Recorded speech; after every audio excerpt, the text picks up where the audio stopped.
A black waitress was mocked and left a fake $100 tip. 10 years later, she became their boss. They laughed at her worn-out shoes and left her a fake $100 bill as a cruel joke. She was just a tired waitress trying to pay her way through college. But 10 years later, fate flipped the script. That same arrogant couple walked into a luxury office looking for a job and froze when they saw who sat behind the CEO desk. It was her. And what she said next? You'll never forget it. Like, share, and subscribe, because this story is about revenge served with dignity. The restaurant was warm and cozy, tucked away on a quiet street just outside the city. It wasn't fancy, but it had charm. Red booths, wooden tables, and the smell of fresh coffee in the air. Amara, a 22-year-old black college student, rushed between tables wearing a slightly wrinkled white shirt, a black skirt, and worn-out sneakers. Her long hair was tied neatly in a pony bun, and though her eyes were tired, she wore a soft smile for every customer. She was paying her way through school, working double shifts, barely sleeping, but she never let it show. Then they walked. In a young white couple, maybe late 20s. The man wore a dark blue suit with no tie, trying to look effortless and rich. The woman had a bright red half-dress that showed off her confidence, with her blonde hair tied in a high pony bun. They walked like they owned the place, laughed loudly, and tossed their jackets across the booth like royalty. Amara approached with her notepad. Hi there, welcome to Rosie's Diner. Can I get you started with something to drink? The woman didn't look up. Instead, she pointed at Amara's shoes. Look at that, she whispered to her partner, loud enough for Amara to hear. Did she walk through a storm to get here? The man laughed. I guess tips don't pay well. Amara felt her cheeks burn, but she kept her voice calm. We have iced tea, lemonade, and fresh coffee. What would you like? They ordered with rolling eyes and sarcastic smiles, like they were doing her a favor just by being there. Amara walked away, holding back tears. But this wasn't the first time, and she knew it wouldn't be the last.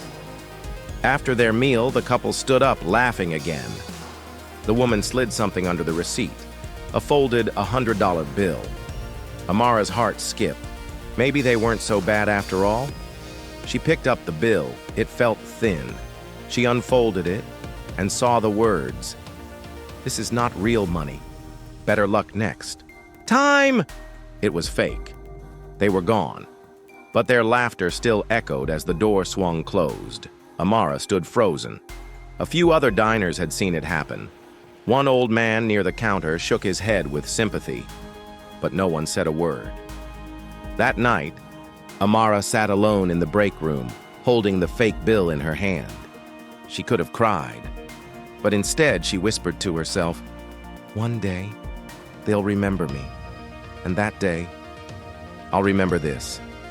Amara never forgot that fake $100 bill. She kept it tucked in the back of her journal, not as a wound, but as fuel. While her classmates went to parties, Amara studied. While others slept in, she clocked into work before sunrise. She finished her degree in business management with top honors, despite every setback. Bills, burnout, even nights she didn't eat just to save money. But Amara didn't stop at graduation. She had an idea. What if she could help small businesses run smarter using modern technology? She started coding at night, learning software basics online for free, and built a small platform to help restaurants and shops track orders, customer habits, and inventory. It was rough at first. Rejections, loans denied, investors laughed, but one local restaurant tried her system, then another. Word spread.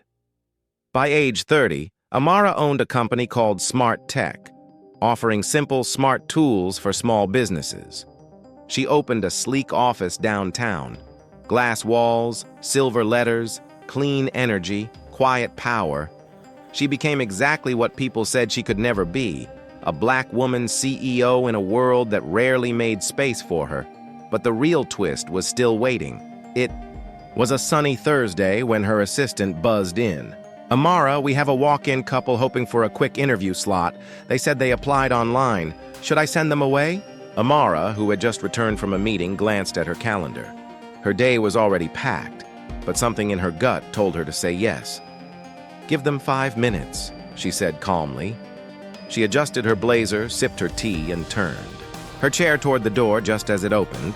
In walked the same white couple, older now, polished but desperate. The man still wore a dark blue suit, no tie, but now his sleeves were slightly frayed. The woman, in a red blouse and blazer, had signs of stress behind her smile. They were holding printed resumes and wore hopeful, nervous grins. They didn't recognize her, but she recognized them instantly. She didn't flinch. She didn't blink. She just sat still as they introduced themselves, explaining how they were experienced in sales and marketing, how they'd faced some tough years, and were looking to start fresh. Amara nodded slowly. Then she stood, walked around her desk, met their eyes, and said in a calm, steady voice, "10 years ago, you left me a fake $100 bill after mocking my shoes." The woman's face dropped. The man shifted in his seat. Silence. Amara continued. "I was that waitress, the one you laughed at, the one you thought would never be more than tired and poor." Now their eyes filled with panic. The woman opened her mouth to speak, but no sound came. Amara held her gaze and said one final line. "This position has already been filled. With dignity." Then she turned and walked back to her desk, her heels clicking against the polished floor. The couple stood awkwardly, stammered some excuse, and left the room in silence. As the door shut, Amara opened her journal. She pulled out the faded fake bill and smiled. As the door closed behind them, Amara sat in silence for a moment. No anger, no gloating, just peace. She didn't need to shout. She didn't need to humiliate them. Her success had already spoken louder than any insult they ever threw at her. Revenge didn't come with shouting or slamming doors. It came with dignity, the same dignity they tried to take from her.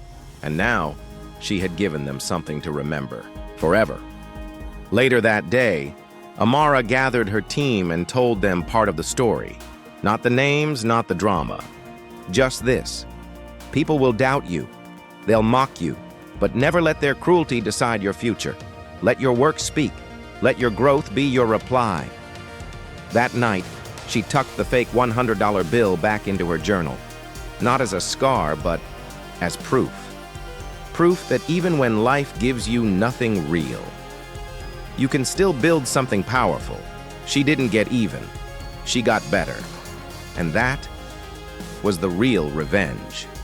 Like, share and subscribe if you believe dignity always wins.